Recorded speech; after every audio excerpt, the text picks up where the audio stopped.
devriez savoir une chose pour bien vous répondre.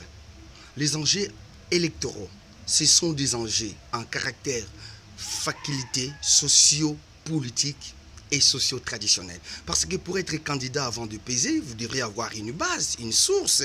Si aujourd'hui on parle par exemple de Félix Antoine Tshisekedi Tshilombo, chef de l'État de la RDC, il a une source d'une base qui a fait de lui d'être président de la République.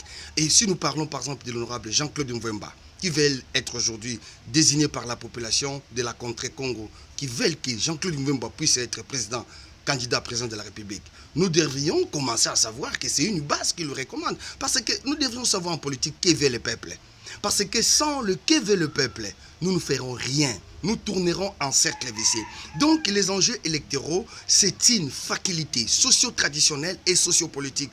Avant d'abord de formuler les plateformes que vous appelez par exemple aujourd'hui SID, Union Sacrée, tout ça, vous devriez d'abord recourir aux bases fondamentales. Donc il faut que le peuple se choisisse, vous désigne. Ce n'est pas par l'imposition de calcul ou de quotas politiques, mais cela doit d'abord relever du choix du peuple. Si les Ninkong aujourd'hui se décident de désigner Jean-Claude Mvemba, l'actuel honorable président de l'Assemblée provinciale du Congo central, candidat président de la République en 2023, c'est le peuple Congo qui ont décidé.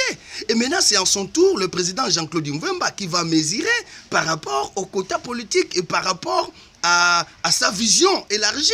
Donc on ne peut pas aller étouffer les gens, intimider les gens, voilà. Non, ça ce n'est plus la politique, on n'est plus dans la démocratie. Si les Nkongo choisissent que Jean-Claude Mvemba puisse être candidat en président de la République en 2023, cela n'est pas seulement inné de lui, mais acquise aussi et compris par la population. Donc les Congo aussi veulent se mesurer aujourd'hui, veulent se représenter comme en 1954. Les Nkongo veulent se mesurer comme en 1960. Les Nkongo veulent se mesurer avant l'indépendance et après l'indépendance. C'est ce que les Nkongo veulent. Que les Nkongo ne puissent plus être disqualifiés d'une haute classe politique. Aujourd'hui, quand nous parlons partage des gâteaux, quand nous parlons partage de pouvoir, dont le fils d'une fille de Nkongo ne se retrouve pas, si c'est les Nkongo maintenant veulent diriger un fils Nkongo comme candidat président de la République, cela ne dépend pas de plateformes politiques, mais cela dépend du choix du peuple. Que veut le peuple ?